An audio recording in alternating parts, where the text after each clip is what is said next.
এই গরমে বাজার চলতি ঠান্ডা পানীয় না কিনে ঘরে বানানো বেলের শরবত খেয়ে দেখুন। পিপাসাও মিটবে, শরীর ঠান্ডা রাখবে আর পেটও পরিষ্কার হবে। প্রথমে বেলটাকে আমরা এইভাবে ফাটিয়ে নিচ্ছি। বেলটা ফাটানো হয়ে গেলে একটা চামচের সাহায্যে শাঁসটাকে এইভাবে কুড়িয়ে বের করে নিতে হবে।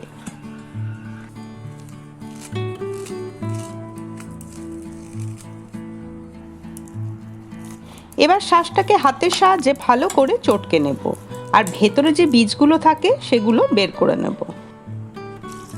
এরপর বেশ কিছুটা জল দিয়ে বেলের শাঁসটাকে আবারও হাতের সাহায্যে চটকে যতটা সম্ভব আঁশগুলো বের করে নিচ্ছি।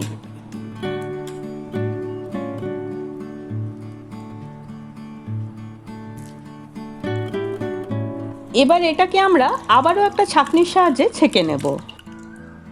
এইভাবে 2-3 বার ছেঁকে নিলে দেখবেন খাওয়ার সময় মুখে কোনো আঁশ পড়বে না।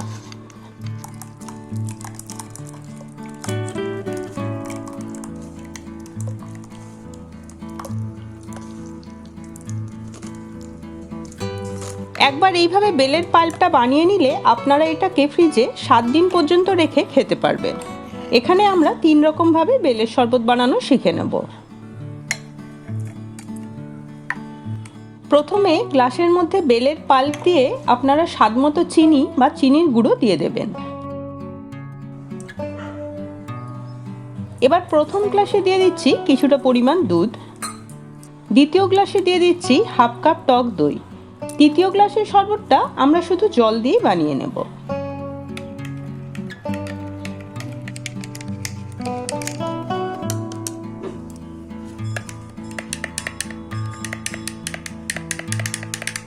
ভালো করে মিশিয়ে নিয়ে আইস কিউব দিয়ে পরিবেশন করুন ঠান্ডা ঠান্ডা বেলের শরবত।